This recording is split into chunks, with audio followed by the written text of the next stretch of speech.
Okay. Y'all, I've been trying to find some Hennessy. I can't find none. I've been trying to find it for 2 weeks. Two weeks. I can't find none. I did like, hello? Listen, liquor stores are an essential service. I don't drink a lot. I really don't. Like, I have my little Mike's Hard Lemonade, whatever. I wanted a Hennessy Colada. I can't find no Hennessy. That's all I want. Anyway, what's next? Live from Brooklyn, New York. Come on, whoa. You're listening to the Culture 316 podcast. What's going on, ladies and gentlemen? This is Jay the Creative. Y'all know who I am. I'm tired of telling y'all. Y'all know who I am. And welcome to Season 2, Episode 22 of Culture 316. This is going to be our season finale.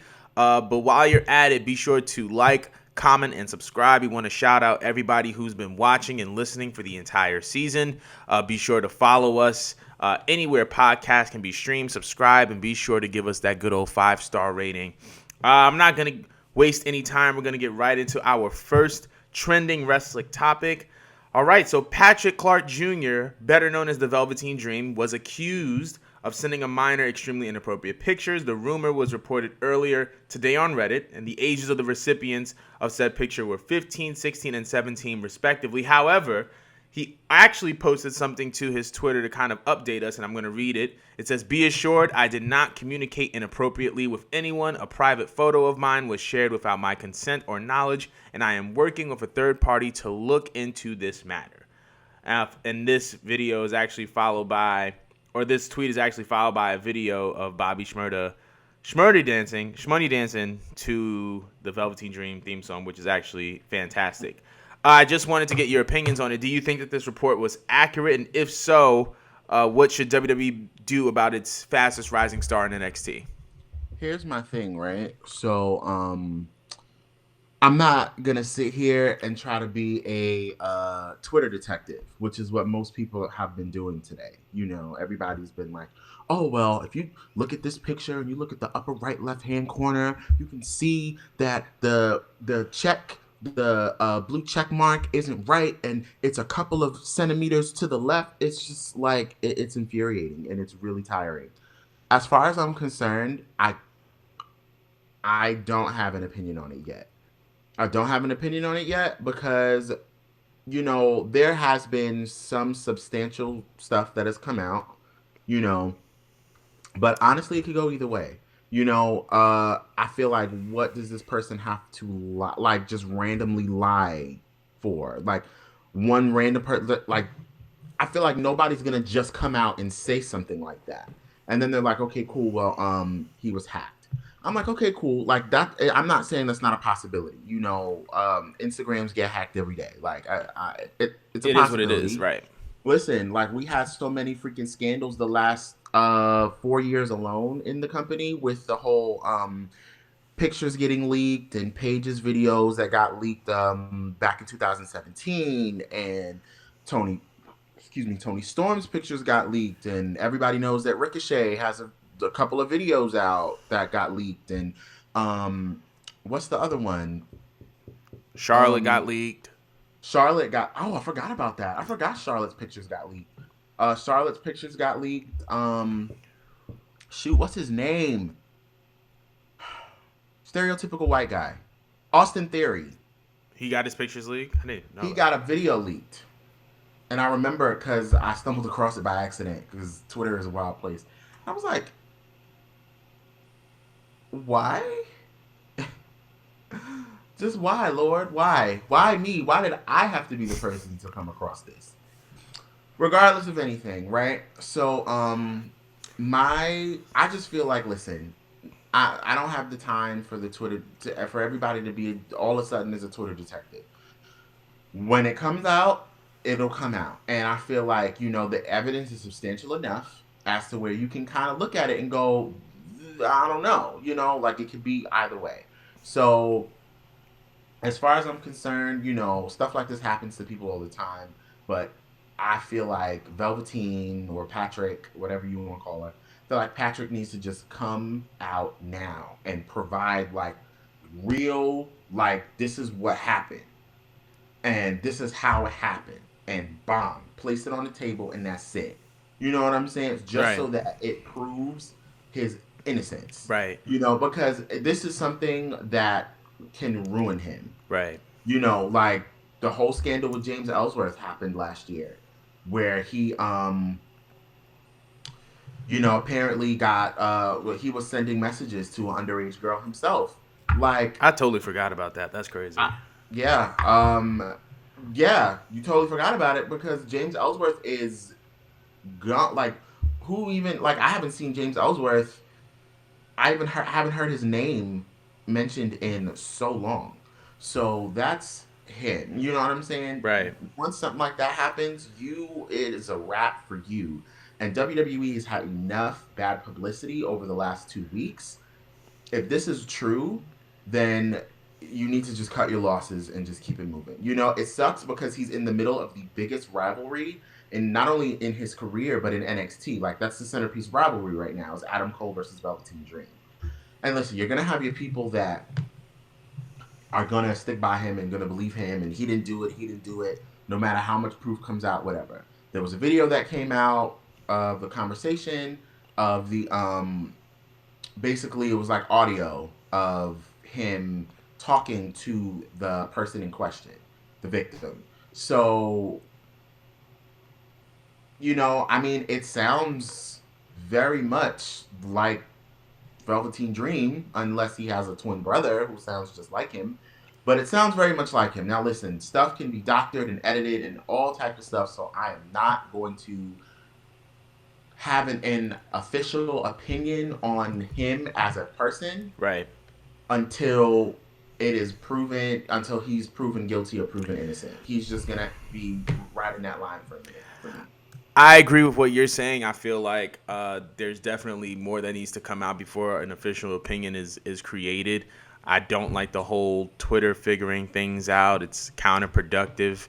Twitter and its users are not certified investigators. Therefore, they should stop trying to be them. If Velveteen says that... And the thing is, hold on, before you keep going, sorry to interrupt you, but like, the thing is, nobody's saying that, like, you can't think that it's like, suspicious, and you can't, like, go through all the different possibilities in your head. Like, nobody's saying that. Nobody's saying that you can't have an opinion on it. Nobody's saying that you can't, like, look into it and go like, oh, well, maybe, I don't know, I don't really believe it. That's your opinion. But the thing is, don't be that guy who's just being, I don't believe it. No, this, that, and the fourth. And I'm looking and, it looks like the blue check mark is too far to the right and the font doesn't look the same. Listen, apps update all the time. Right. So, we just don't know. So it's okay to speculate, but let's not pretend like we know. Anyway, go ahead. Absolutely. I think the only point I was just going to make was that I feel like it's too early to kind of talk about stuff like this. I mean, we just found out, but we don't really know what happened. Right. Granted, I feel like more should be detected before an opinion is officially formed, at least on my end. But yeah, like if Velveteen says that he was hacked, I'm going to take his word that he was hacked. Never heard anything inappropriate come out of Velveteen ever, whether that be backstage or stuff that he did for TV. Guy seems to carry himself like a professional, but I mean, like, if he did it, he should be dealt with accordingly. But once again, that's something that's left to be seen. But what I will say, hold on, give me 1 second. Let me. All right, I'm good. But what I am gonna say is that, I think just more needs to be said. I mean, more needs to be found out before anything goes any further. So we want to hear you guys' opinion on this issue. Be sure to comment below. Tell us how you feel. Before you move on, I just also want to say, listen, there have been a lot of different situations where, somebody has fabricated a story.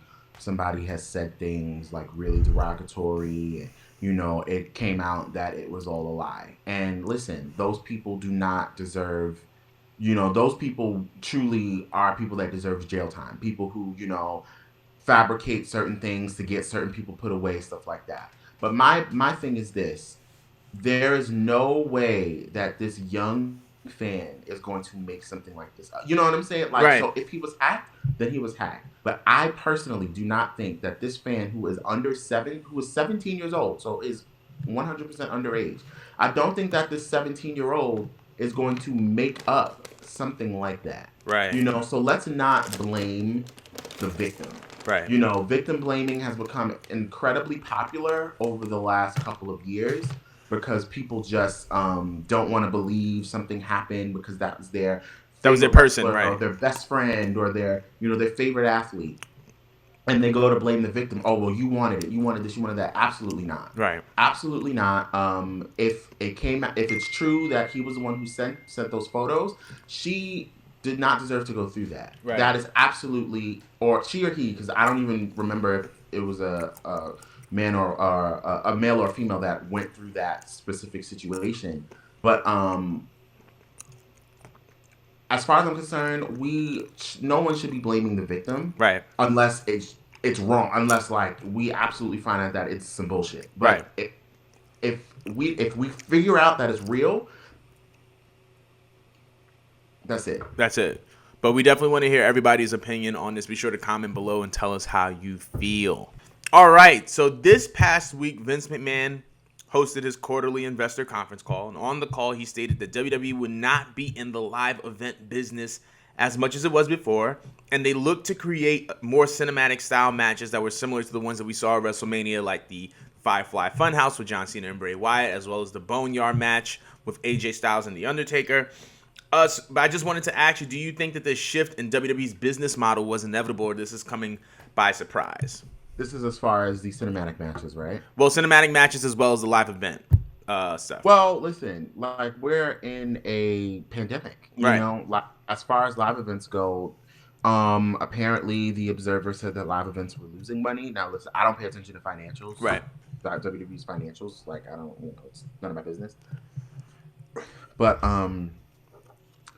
I think they said the live events were losing money. Right. So it's just like, it's better to kind of go in and just, and also too, the live events, how they used to be done, these guys would really run. I remember the Raw guys used to run Friday to Monday. And then they would fly home Tuesday, be home Wednesday, and then fly back out Thursday to be at the house show for Friday. Right. And then the SmackDown guys, I think, did Saturday to Tuesday, back when SmackDown was Fridays. And now I think they all are on the same house. I think the house show schedule is a lot different than it used to be. But back when it was the two brands for those 2 years, and even back in 2000, even back when it wasn't, the two brands, even back when it was SmackDown was shooting on Thursdays, shooting on Tuesdays. My God, Tuesdays for Thursdays. Literally, they would be working Friday, Saturday, Sunday, Monday, Tuesday, like 5 days a row, flying home and then just flying right back, you know? So it's a lot. It's really taxing for the talent. The talent, right. It's really taxing for the talent. I just feel like it's just, as far as I'm concerned, I really, really, really think that cutting back on house shows, just for the talent safety, would be better. I think it would cut back on a lot of injuries. We're thankful to have a lot of people who haven't gotten injured ever in their careers.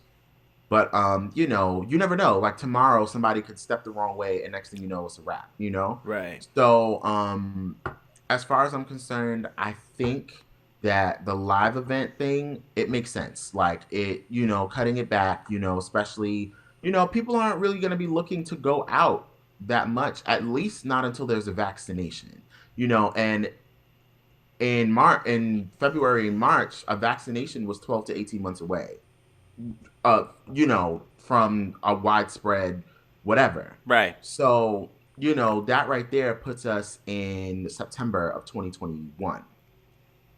So that's a lot. Right. That's a lot of time, So I feel like if we get to the point where, okay, people are like, okay, cool, like you guys can start doing like smaller venues, but you can't do the big arenas yet. You can have, up to like 500, 2,000 people in your arena. I mean, then that's what they do. Right. As far as the cinematic matches go, they have to be very careful, and I think that this is something that WWE has made the mistake with a few times, is oversaturating something, you know, oversaturating a market. Right. WWE has a lot of content. So right there with the WWE network, and I'm not saying that that's oversaturating the market necessarily, but like that's a lot. That's a lot of stuff to watch. And I feel like with this quarantine, I finished all of the WWE network, but whatever. That's a lot of stuff. As far as like, just like certain types of matches, I remember when Vince back during the summer, apparently it was this thing where Vince didn't like commercial breaks anymore. So he was doing all these fatal four-way elimination matches, and then they were taking breaks during the commercial. Like he didn't want wrestling during commercial breaks. He was taking breaks during the commercial. The matches were taking breaks during the commercials, and it was literally like every Monday night there was a fatal four-way elimination match, or or it was a 2 out of 3 falls match. That's what it Yeah. was. 2 out of 3 falls. It seemed like every Monday night it was a 2 out of 3 falls match, and it was just a lot. And it wasn't like it became like oversaturation. So you had these three cinematic style matches. You had my gosh, the Boneyard match. You had the Funhouse match, which I can't even really call that a match anymore because that was just a lot. But you had the Boneyard match, the Funhouse match, and then you had the Tommaso Ciampa Johnny Gargano, which was shot very cinematically. So I just feel like the Money in the Bank concept, while it's super dope, let's not oversaturate this. Let's not do it too much. Like, let's try to keep them as special as possible. But even like when it comes to the pay-per-views now, we have Hell in a Cell, the pay-per-view, and we have we have at least 3 Hell in a Cell matches, and we have 2 Royal Rumble, and it's just a lot. I just feel like the market, it just becomes a lot. So I just don't want them to just do too much of it. Right. So I like to kind of piggyback off of what you're saying as it pertains to like the live events. Even before COVID-19 was a thing, we saw live event attendance decrease drastically, at least domestically. I don't know why. I know why. I just feel like WWE is not the spectacle that it once was during the Ruthless Aggression era. They don't have the John Cenas. They don't have the 2004, 2005 Randy Orton. They don't have, the Dead Man in The Undertaker. WWE doesn't have the star power that it used to have, and because of that, they don't draw the live event attendance the way that they used to have. So, but I do feel like Corona definitely played a part as far as like kind of stuffing and snuffing it out once and for all, because it just kind of put a lot of things into perspective when you release a good amount of your talent, and then on top of that you just like it, you're not making as much money as you used to with the live events. And on top of that, in wrestling, there's a lot of shifting in the business model of wrestling. Like, for example, I was listening to Tony Khan on the AEW Unrestricted or Unrestricted podcast or something like that. He was just talking about how the wrestling business has changed so much, because it used to be that everything would lead up and build up towards the pay-per-view. Everything was meant to build up towards the pay-per-view because ideally the most money was in the pay-per-view. It was the live events, like you had like the TV, and then you had live events, and then you had the pay-per-view. So everything kind of built up to that. But now, because of how advanced television is and how accessible it is, and the fact that it's multi-platform, and the fact that some television networks extend beyond the actual station, their social media and all these other things, that the most money for wrestling is in television. So now I feel like them putting out the live event aspect kind of gives them an opportunity to beef up their television product, and kind of ease the work schedule a lot for the wrestlers. Now, as it pertains to the kind of the cinematic matches, to kind of go off of what you're saying, you don't want to oversaturate. You know, the Boneyard match was great. The Firefly Funhouse was very, very unique. And you just have to keep that in mind when you're creating content, is that you don't want to try to do magical things too many times, because it then it'll get boring and it'll get like unoriginal, and then it'll just get really, really corny. So I think that WWE has to walk this fine line of being efficient but not being repetitive. So that's going to be kind of like their struggle going forward. But yeah, I'm very, very intrigued to see how this ends up as it pertains to just like the live event space, and if that affects how they use their talent, because now they're snuffing out live events. I wonder if they're going to focus more on their digital content or their podcast as another big source of revenue, especially since the podcast thing just got started with Corey Graves and After the Bell. But we're going to see. Did you have any other additional thoughts, bro? About the live events, cinematic matches, all that? No? So, no. We want you guys to comment. Let us know how you feel about WWE snuffing out these live events in response to the coronavirus, as well as their initiative to do more cinematic style matches. Now, we did mention podcasts through WWE, and speaking of which, on the After the Bell podcast by Corey Graves, he was able to sat down with Triple H while he was talking to him about his 25 years in the WWE, and they kind of discussed the WrestleMania extravaganza of this past year, and if it means that WrestleMania can possibly be a 2-night spectacle going forward. Triple H said that he would love it to be a 2-night spectacle. He said that he famously put it that it's a concert that is turned into a festival, because you have the Hall of Fame was supposed to be Thursday night, then you have SmackDown Friday night, then on Saturday night you have TakeOver, and then on Sunday you have WrestleMania. So it's become it has evolved from this one event, this one concert, to an entire week of festivities. And I feel like if you're kind of going in that direction, it kind of makes sense to draw it out 2 nights. But I definitely wanted your opinion. How do you feel about the possibility of WrestleMania going forward being a 2-night thing as opposed to a 1-night thing? It should not. My issue with them turning it into a 2-night thing, like, here's my thing, right? The way WrestleMania weekend works now is very, very, it's structured very well. You have, hold on, sorry.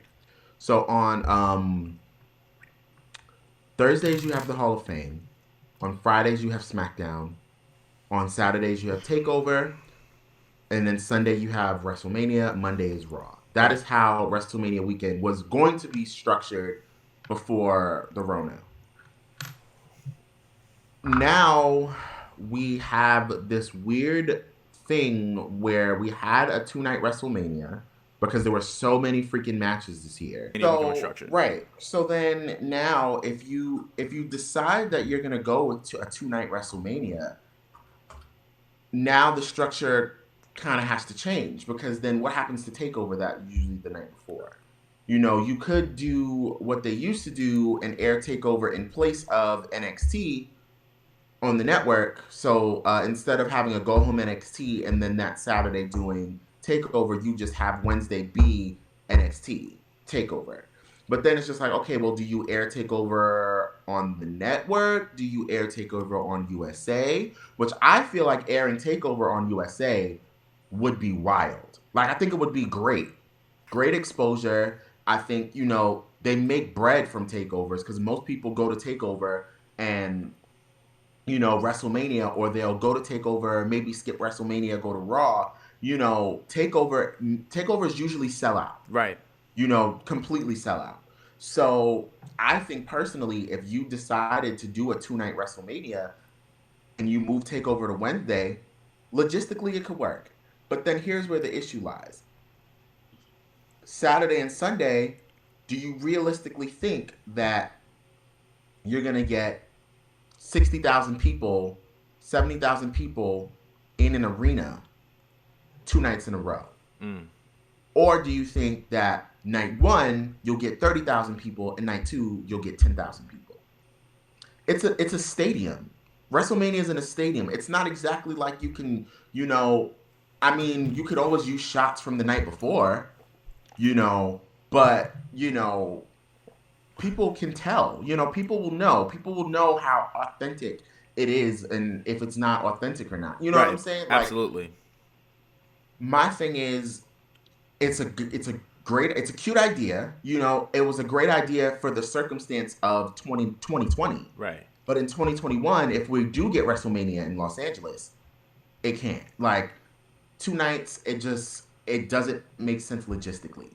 And yeah, I mean, it just doesn't make sense logistically. Like, you have your whole weekend planned in a certain way, and then what happens if you have an access during night one of Wrestle? Because the access usually stops On the day Sunday of morning, Mania.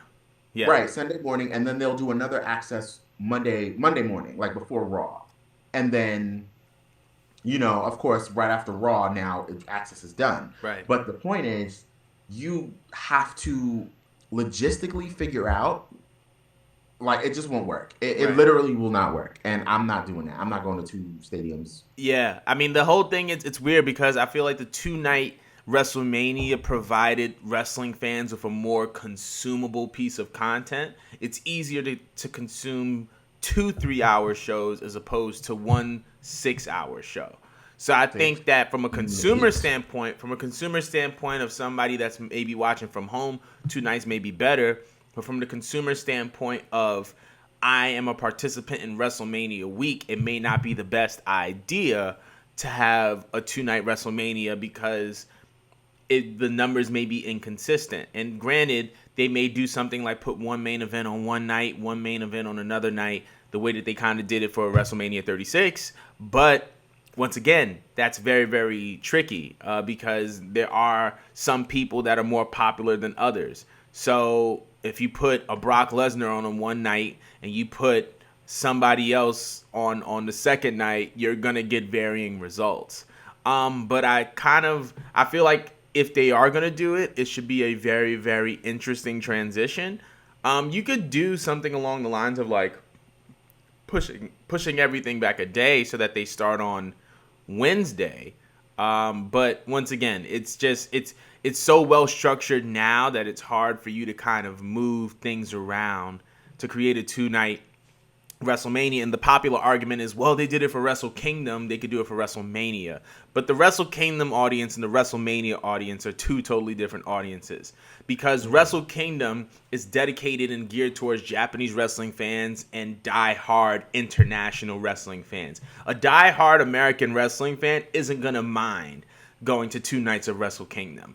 But 12-year-old Johnny who lives in the LA area, whose father can only afford one ticket to one show, may not be able to do 2 nights. You know what I mean? So Wrestle Kingdom, WrestleMania they are both wrestling events, but they cater to two different wrestling audiences. WrestleMania caters to the majority, and Wrestle Kingdom tends to cater to a niche. And when you cater to a niche, you have a lot more flexibility in what you do because the people that are riding with you are diehards. But for WWE, a lot of the people that are watching it are casual fans. Bro, not only that, but can you imagine for 2 nights in a row trying to get out of a stadium to get back to your hotel room? Yeah, that's a fact. Like, getting out of an arena is easy. Barclays Center, as much as I love Brooklyn, as much as I love being from Brooklyn,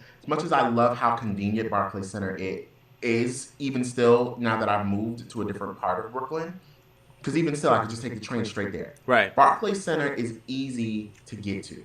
It is central Brooklyn.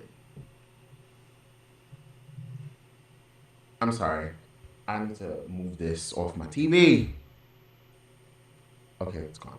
Sorry. Barclays Center has one of the worst designed concourses ever. Right. While the concourse is like wide, it's pretty wide. It's just like, you can fit 15,000 people in Barclays Center. By the time you're done in Barclays Center and everybody's trying to leave, them thin ass staircases. Like, everybody's just trying to get out. There's like 3 elevators. almost all of them never work or they're almost always full. You Right. know, I feel like getting out of Madison Square Garden for Raw or even G1 Supercard last year was easier than getting out of Barclays for SmackDown Right. last year. Yeah. So, like, Barclays Center, I love Barclays Center. I love how convenient Barclays Center is. I absolutely hate the concourse. Now, listen, I have said what I've had to say about New Jersey Transit 1,000 times. Last year was a hot ass mess. I absolutely hated it. It was the worst. But imagine doing that 2 nights in a row. That's I wouldn't, I'm not going. I'm not going. Like, you know, if they decide to run MetLife Stadium again and decide, yeah, that's going to be the night we do a 2 night WrestleMania, I'm not going. not going. Yeah, I feel like that's Well, I'm another. gonna still go. I'm just gonna pretend like I'm not going. I just feel like that's another key part when we're talking about WrestleMania and just the WrestleMania experience is the location, not just where the in which city that it is, but where in the city it's located. Because if you're placing it in a place where it's hard to get to, then a lot more people aren't going to be as willing to go because of its convenience or the lack thereof. But did you have anything that you wanted to add to that, or you good to go? I'm sorry. Did you have anything you wanted to add? No, not necessarily. I just, like I said, I just think logistically, it's not. It just shouldn't happen. You know, listen, WWE, Vince, Triple H, Kevin and Dunn, you know, all the execs, they'll make those decisions. But you know, I just feel like personally, you know, while it looks like they may make more money, I think that they'd make less money doing a 2 night WrestleMania. But I also feel like something good to come out of it would be, like I said, if they air Takeover on the USA Network. Right. That is a surefire way to get.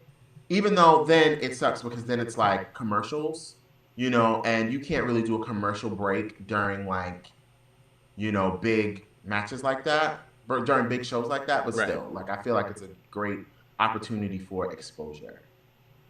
Definitely, but we want to hear everybody else's opinions on this. If you feel that WrestleMania should be a 2-day experience, or if it shouldn't be sure to comment below and tell us how you feel. So there's been a lot of speculation ever since WWE 2K20 released and got universally bad reception. That game still gives me issues to this day, but it's the only wrestling game that is like out that has updated like rosters and stuff. Right. So I'm just like, and updated entrances and all that. So I'm just like, I might as well just use it. My issue though is it's just like it, whatever. Long story short, there's been a lot of speculation all the way back to October when the game first released is whether or not we were going to get a 2K21 because this is a yearly, you know, it's one of those yearly games. We get them every year, blah, blah, blah, whatever. Right. Then once the corona happened, speculation ramped up again that we will not be getting a WWE 2K21 this year. And it actually came out during the investors call, I believe, that WWE 2K21 will not be a game released this year. So yeah, I mean, I don't know what's going on with WWE 2K22. I don't know if like we're just not getting 2K21, but we'll get 2K22 next year. But I mean, listen, I'm a very big gamer, and these yearly sports titles have been some of the most problematic games that I know. It's just, you know, 2K, they are a universally panned kind of company when it comes to just some of their practices. You know, I don't play basketball. I don't play NBA 2K, but I've heard a lot of really bad things about NBA 2K20. And then to get WWE 2K20 in the state that we did, absolutely, absolutely, absolutely terrible and horrible and trash. And then to not only get that, but then, you know, we find out we're not getting 2K21. I feel like this is the perfect opportunity for them to build a new engine, get new face skins, do things that fans have been asking for the last 7 years of WWE games. You know, people say the last great WWE game was in 2013. That's a long time ago. That was 7 years ago. Right. Like, we are in, you know, and it looked like they were going somewhere. You know, it looked like Ukes was really, Ukes was going somewhere. 2K18, a lot of people say, was the last good 2K wrestling game. Right. Even though 2K19 is still actually pretty fine. Like, if I was to open 2K19 right now, put it in the thing, like, I'd have less issues with 2K19 than I would with 2K20. this game, with 2K20. But my issue is just, you know, like I said, these sports games are very problematic. EA with Madden, you know, that's another yearly game. You know, I've never necessarily heard anything bad about Madden, but I've heard a lot of bad things about EA. You know, so it gives them time to take a year off, build a new engine, get better facial scans, because I don't know why they called Maven back to be a face stand-in for The Rock, but absolutely not. It was so, those facial scans were so bad. Like, Bailey didn't even look like Bailey. Becky Lynch didn't even look that much like Becky. Like, it was just really bad. Anyway, I want a good wrestling game. And, you know, I would like for 2K to finally listen to the people who are buying these games. 2K20 was the lowest selling WWE game. 2K20 was also the worst received WWE game of all time. So it's just like, how many more things do we have to do to get you guys to understand that we just want a good wrestling game? We want a good wrestling game that you can blend. You can do the simulation style, which I really like, but you can also do the arcadey style wrestling. You can have a selection. Right. One person wants to do that. One person wants to do that. You know, to me, I just feel like there's so much that the fans have been asking for, and these last few years have just been kind of incremental BS upgrades just to keep people like, oh, okay, well, they're doing something. They're doing something. They're not doing anything. Right. And I feel like now, more than ever, we need to be like, we need to push 2K to give us what we want. Right. And if they don't give us what we want, 2 years from the release of WWE 2K20, you have more than enough time to work on that. Right. And listen, I know, like I said, I'm a big gamer. Games take a very long time. Spider-Man PS4 came out in 2018. It was announced in 2016. They had been working on the game since 2015. That game took 3 years to make. Right. Uncharted 4, one of my favorite video games of all time. That game took 5 years to make. That game did not come out for another 5 years after its sequel came out. You know? So something needs to happen. And listen, the game process is not an easy process.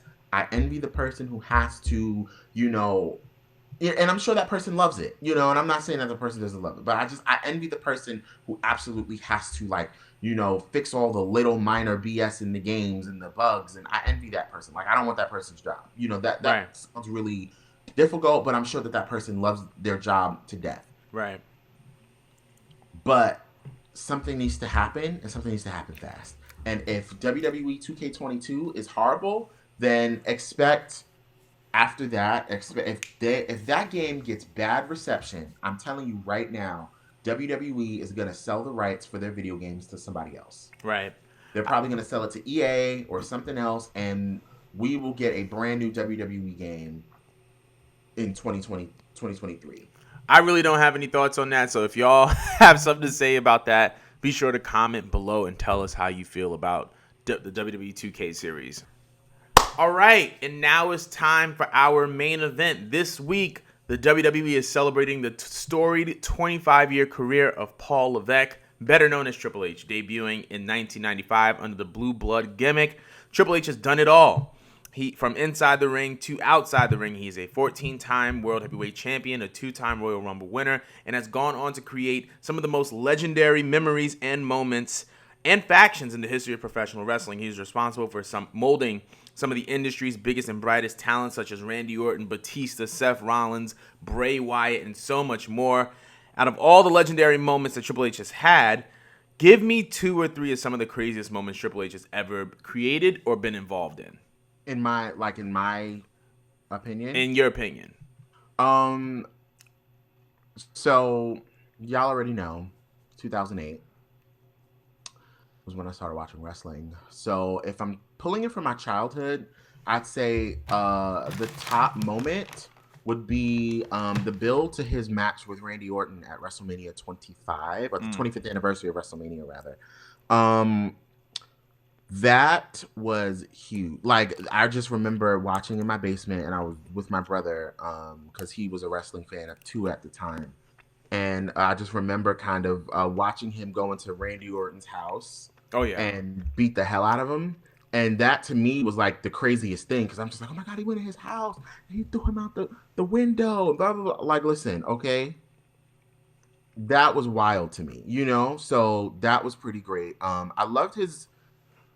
So I knew of DX from their 2006, whatever. Like, I knew of them, but I never got to watch a DX like actually in matches until their 2009 rebirth. So that reunion, I remember that reunion very fondly. I remember their matches with like Legacy, and I remember their like matches for the tag team championships. I think they had a match against, I think it was SummerSlam 2009. I think it was them versus Big Show and Chris Jericho for the tag titles. I remember that very fondly. And then of course, you know, Papa Hunter. I mean, he is, or as Sasha Banks calls him, Hunter. He's very now, you know, as pretty much the brainchild, the creator, the, you know, the head of NXT. He has created some of the most incredible moments in WWE history. He has helped create. He has given an avenue to a lot of wrestlers who may not have made it on the main roster, or may not have kind of, you know, if the developmental system was still how it used to be, you know, the FCW, and then, you know, doing dark shows and then kind of just moving up to the main roster, it might have been a lot different Right. for these wrestlers. So it's really cool, you know. Listen, I see a lot of these things where it's like pick one wrestler that never existed. People are like, Hunter can go. I'm like, are you kidding Are me? you serious? Yeah. If Hunter can go, that means we don't get NXT, you know, and maybe we do get NXT in some form or fashion, but we don't get the NXT that we have today. Mm-hmm. You know, we don't get Johnny Gargano and Tommaso Ciampa at NXT TakeOver New Orleans. We don't get Sasha Banks versus Bayley at NXT TakeOver Brooklyn. Or maybe we do, maybe we don't. But we definitely don't get Seth Rollins as the first ever NXT champion. We don't get Sami Zayn's fantastic NXT championship chase. We don't get Kevin Owens. We don't get Adam. We don't get Undisputed Era. Right. You know, we don't get Undisputed Era in the way that it is now. You know, we don't get some of these fantastic, not even some of these, we don't even get the fantastic takeovers.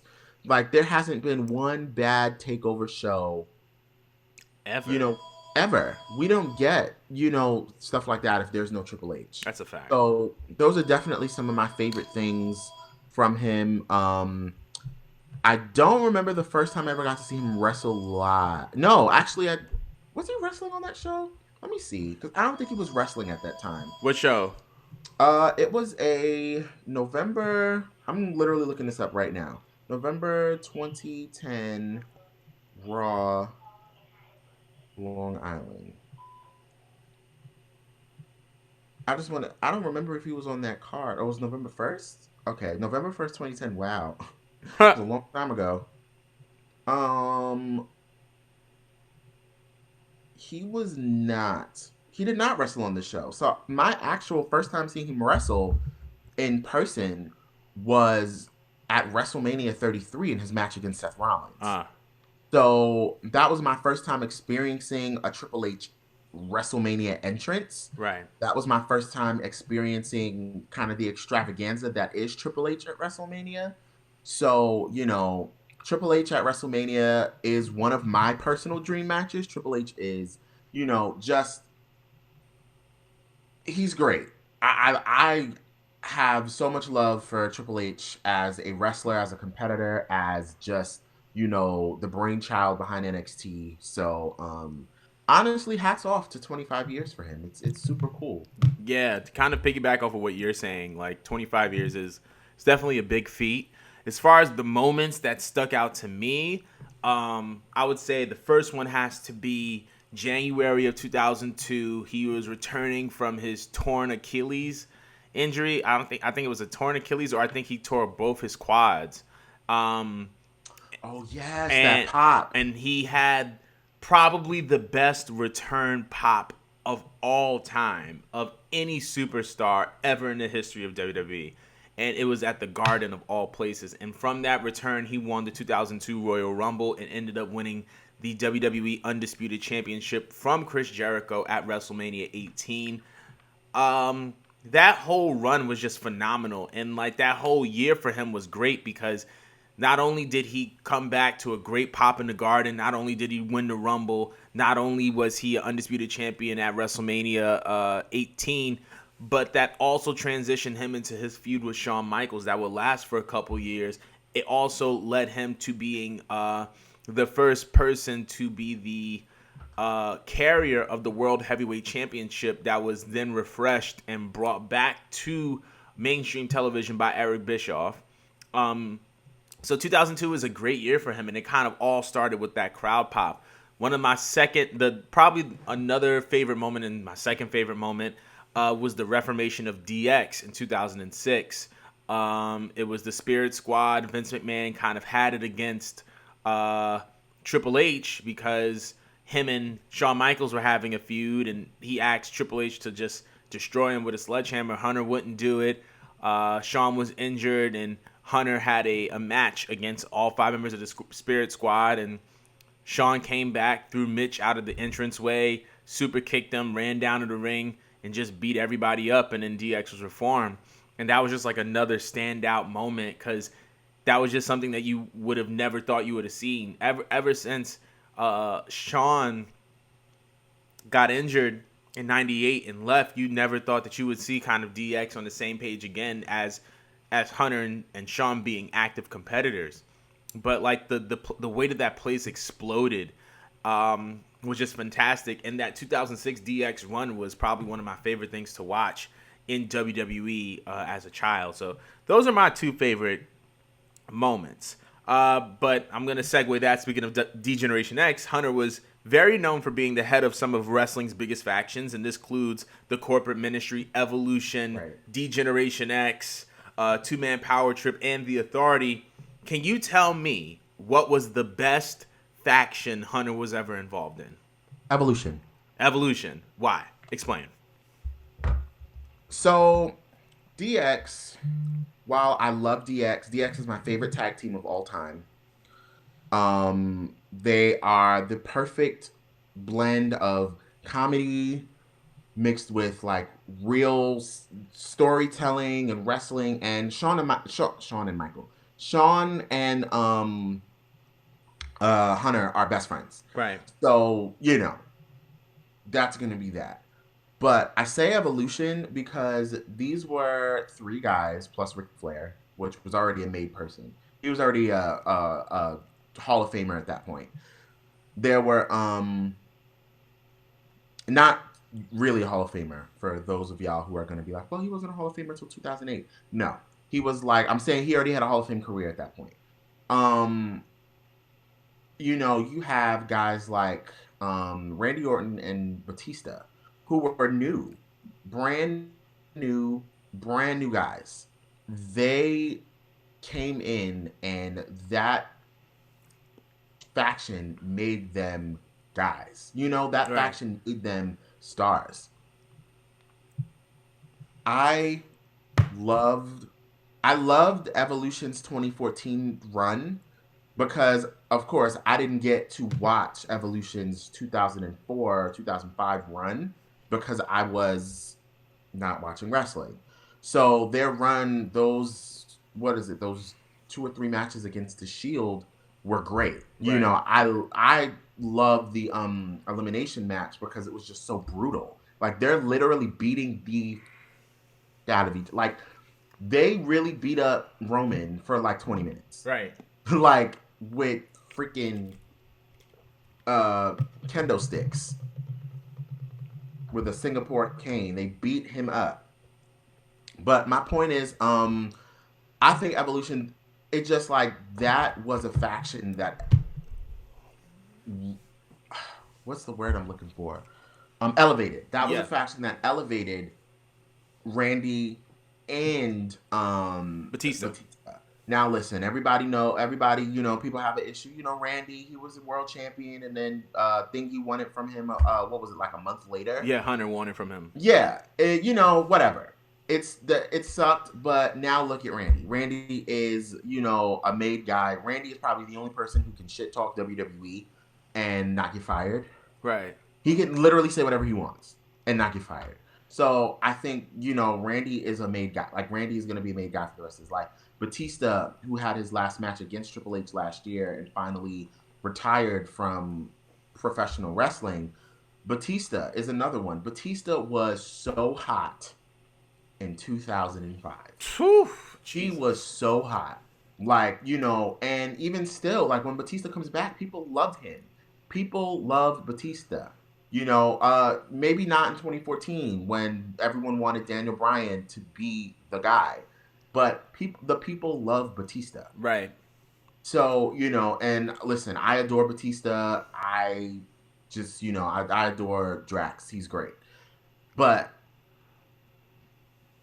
that's why I think that Evolution was the best one. Because Evolution was two made guys who had rivalries with the best people in wrestling in their respective eras, who were elevating two guys who were brand new, not necessarily brand new to the business, but two guys who were brand new to, this particular aspect of the business. And listen, Batista got over huge. Randy Orton, people have this love-hate relationship with Randy Orton. You cannot deny that Randy is one of the best people in that company as far as making somebody look like a star. So yeah, I mean, listen, because of that faction, years from now, when Randy Orton is celebrating his 25th year in the business, we can have conversations like, Randy Orton, this is how this happened and whatever. Listen, y'all know how I feel. Right. That's what I personally believe that, well, at least I'm not going to say what the best faction was because best is subjective. My favorite faction that Triple H was a part of was D-Generation X. Reason being, I loved Evolution as a faction, but the reason why Evolution was so important as a faction was because of what Triple H accomplished during his DX years. And you look at the fact that Triple H, within the span of 2 years, as a part of D-Generation X, grew from being the undercard to being the top guy in the business. So we start in 97. We start in August where he was the associate of Shawn Michaels, who at the time was the best in-ring performer in wrestling, period. Can go bell to bell with anybody, make anyone look like a star, told the best stories in the ring. He was the guy that founded DX with him, along with Chyna and Rick Rude. Then Shawn gets injured. Triple H emerges as the new leader of D-Generation X. He recruits X-Pac, who was returning from WCW. He brings on the New Age Outlaws, makes them stars of the tag team division at the time, especially at a time where the WWE did not have the best tag team division. New Age Outlaws became the stars of that division. But as Triple H emerged as the leader, who was his rival and his competition? The Rock. Because The Rock was the leader of the Nation of Domination. And through that faction war, we see the emergence of probably one of the best rivalries in the history of WWE in The Rock versus Triple H. Then we see Hunter go from being a part of the undercard and being a degenerate and being funny to being a serious leader and a proud mid-card guy who was a multiple-time Intercontinental Champion, who was great on the mic, great in the ring, told great stories. Then a year down the line, we see him win his first WWE Championship, and we see him with DX form an alliance with Vince McMahon, Stephanie, and Shane. and we see DX evolve once again. I also believe that DX is definitely one of the most influential factions. I feel like between like what DX has done, you can see a little bit of them in the Bullet Club. You can see a little bit of them in the Undisputed Era. You can see a little bit of them in the Kingdom. I feel like DX's fingerprints are everywhere in wrestling.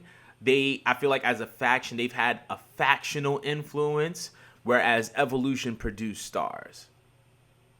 But that's the reason why I would consider them as my favorite faction. But I want to know what you guys' favorite faction that Triple H was a part of. So be sure to comment below. All right. So after a long in-ring career, Triple H transitioned into an executive role where he is most known for his involvement in NXT. The brand has gone on to produce some of the brightest stars in WWE, such as Seth Rollins, Roman Reigns, Charlotte Flair, Sasha Banks, Bayley, and the list goes on. I just want to know, number one, which of these NXT talents reminds you the most of Triple H? One. And two, if Triple H were to have a match against anyone in NXT right now, who would it be? So is it an NXT talent that's in NXT right now? Correct. Or an NXT that was... No, I'm as far as the first question. Any NXT talent. Anybody that came from NXT. Anybody that came from NXT. Seth Rollins. Seth Rollins? Why? Seth Rollins. I don't know. He's always given me kind of like a young Hunter vibe. I think that I don't know. I like Seth a lot. Regardless of his little whatever he said last year. I still really like him as a wrestler. Right. I just think that he just shouldn't speak sometimes. But I mean, listen, it's his prerogative. If he wants to say what he wants to say, that's his business. Like I can't stop him from talking. Right. I just think that he just shouldn't speak sometimes. Right. But as far as why, I don't know. I just always have gotten a Hunter vibe from Seth Rollins. I just have always thought that Seth has given me very much of a younger the game. I mean, that's why they had the authority pretty much revolve around Seth Rollins. Right. They were building Seth to pretty much seem like he would be the next Hunter anyway. Yeah. So it just like even from there, it always kind of gave me young Triple H vibes. The hair, I mean, even though it's not blonde or brown, right? Still, the hair gives me young Triple H vibes. And if he was to have a match against anyone on the NXT card now, who would I want to see? I mean, honestly, he could have really good matches against a lot of them. It just depends on the match type. Because, listen, like I said, I love Triple H. Triple H is my childhood. Like, he was the perennial good guy of my childhood. Like, I don't think Triple H was ever heel. What? Hold on. You gotta let me finish before you lose your mind. I don't think he was ever heel between that 2009 to 2012 period. I think he was a babyface that entire time. So for me, being somebody, again, who started watching very late in his career, he was that perennial babyface for me from 2009 to 2012. Like, he was the babyface. Like, right. I always loved Triple H. Right. Now, I know he was heel prior. Listen, I know about the Reign of Terror and the Authority, of course. Like, the Authority was, like, him for the last 5 years. Like, I'm sure if him and Stephanie came back to TV tomorrow, they'd be the Authority. So, as far as I'm concerned, right now on NXT, there's so many people I'd love to see. It just has to be a certain type of match. Like, last year, the match against Batista was long. And then the match against Seth Rollins was also long. I think the last really good match he had at WrestleMania was that match with Ronda Rousey. Yeah. I think that it has to be a really, really, like, anybody in NXT would be great. I, for one, would love to see a Triple H Finn Balor match, or even a Triple H Adam Cole match would be pretty good. Barring anything, of course, barring if the whole situation is real or not, I think Triple H versus Velveteen Dream would be a very interesting rivalry. Absolutely. Even if it's just like a 4-week thing leading into WrestleMania. I think that would be very interesting. Um, but yeah, I mean, any one of those guys, and it would have to be like no holds barred, but like it has to be with somebody who can keep it quick and fast paced and Right.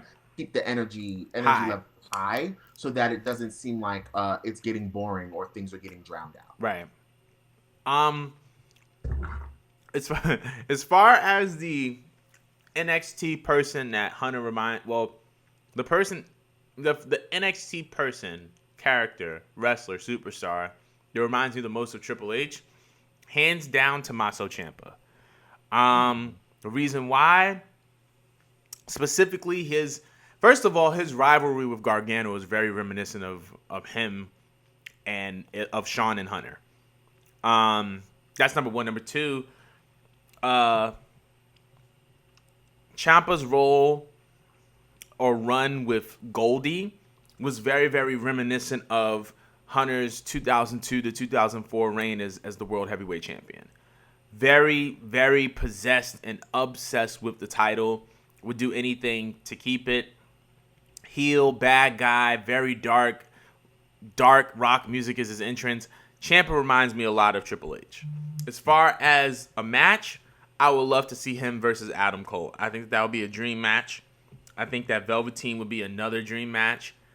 As far as like, even if it was Johnny, I could see Hunter and Johnny go at it.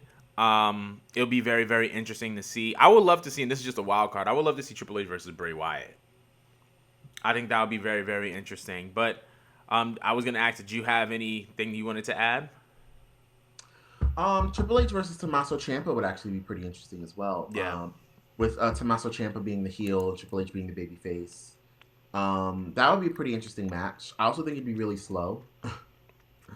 But, you know, I think that would be a pretty interesting match. Like I said, you know, Triple H is one of my dream matches. I really don't have that much time. Because who knows how long. Triple H is what, 48, 49? Yeah. You know, Triple H, I mean, and then again, we have guys who are in their 70s still wrestling and taking bumps. But we really don't know how much time Triple H has left. But I for one am really glad that NXT is a thing. Like you said, NXT has given us some of our biggest moments, some of our biggest stars in the business right now.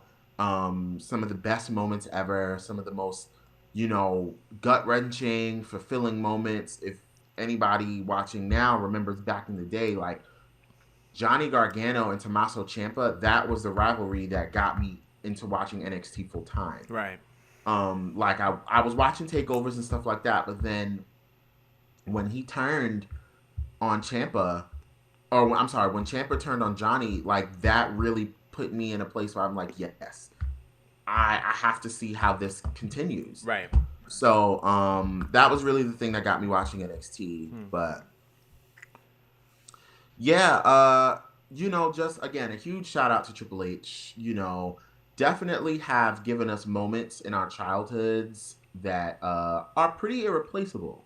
So again, he's a dream match of mine, and yeah, so it's really cool. 25 years. 25 years. Yeah. And I feel like a good way to kind of close this out. When it's all. Oh, hold on. Before you do that, did you see that ugly belt design that WWE Shop gave him? For Triple H? Yeah. I'm gonna look it up, but I'm gonna finish it off with this. Name one of your favorite Triple H matches, and when it's all said and done, what will Triple H's legacy be? One of my favorite Triple H matches. Okay, I'm gonna cheat a little bit. So my favorite story leading into a Triple H match is actually the Seth Rollins Triple H story. Yeah. Love it to death. Favorite Triple H match would actually have to be the end of an era match at WrestleMania 28. I just rewatched that WrestleMania like last week. Right. That Hell in a Cell match, really, really, really good match. It's just, you know, it's what it is. What it is. It's the end of an era. I really do adore that match. So I will say that one, the end of an era. the end of an era. I would definitely concur with you as far as like Hunter versus Taker in Hell in a Cell with Shawn as a guest referee was definitely my favorite Triple H match. When Triple H, as far as Triple H's legacy is concerned, when it's all said and done, he lived up to his name, which is the game. His whole moniker was that he wasn't a student of the game, that he was the game. He embodied pro wrestling, from paying his dues to being all that you can be inside the ring to him giving back to the industry by creating NXT. He is the evolution of the wrestling business incarnate.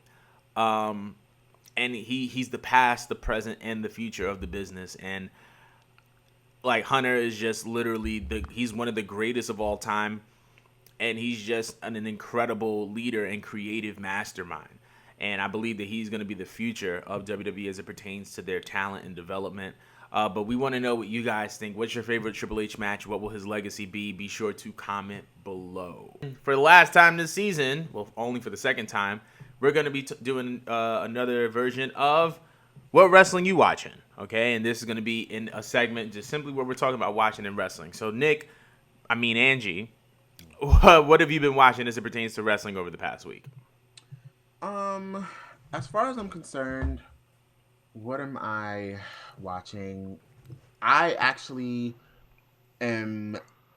was taking a bit of a break from watching wrestling, but yesterday, because I was watching Avengers Endgame, because it's been 1 year since the movie released, but I will be watching tonight. I will be starting with WrestleMania 19. And then I will really be trying to watch a WrestleMania a day until I can get to at least 24. Let's try to get to 24 by next week. Right. I know it'll probably won't happen. I'll probably watch 19 tonight, and then I won't watch 20 for another week and a half. Right. But yeah, I'm watching 19 tonight. So yeah, there's also a couple of other little pay-per-views that I want to watch, but I'll wait for that. It's fine. But that is what I'm watching, WrestleMania 19. What about you? Right now, I just started the Best of NXT, and today specifically, I was watching the Fatal 4-Way match for the NXT Championship. It was Adrian Neville versus Sami Zayn versus Tyson Kidd versus Tyler Breeze. First of all, that was Tyler Breeze's peak. And I wish that at that time in NXT they had the North American Championship because he would have held that belt perfectly. Yeah. But that's what I'm kind of watching right now is the Best in NXT. But we want to know what you guys are watching right now. And that is going to conclude our season finale of Culture 316, Season 2, Episode 22. Thank you guys so much for supporting this season. This is the season where we've seen the most growth as far as the quality of the product, as well as the viewership, as well as the quality of the content. And we are very, very excited. We will be back for season 3. Give us a couple months, but to kind of stay in the loop. We'll just say soon. Soon, yeah. Stay in the loop, though. We are going to be putting out content on our social media. So at Culture316 on Twitter, at Culture316 on Instagram. Thank you guys so much. Now, kids, what did we learn this season? What you're supposed to do is go, oh yeah, we learned. Oh yeah, we learned. We learned. Wash your damn hands. Wash your damn hands. And don't let this bird app get you smacked in 2020. That's what we learned. Don't let social media get you smacked up. That was the biggest lesson, the biggest takeaway from season 2. Season 1 was, what was it? It was in the summer. Is don't talk shit if you can't fight. Right. That was season 1. Season 2 is don't let social media get you smacked up. Season 3, I'm coming with a new one. Season 3 is gonna become correct, so I don't have to correct you. Period. That's it. Thank you guys so much for tuning in for season 2. Once again, I'm Jay the Creative. That's Angelo Carter, and we'll see you guys in season 3 later.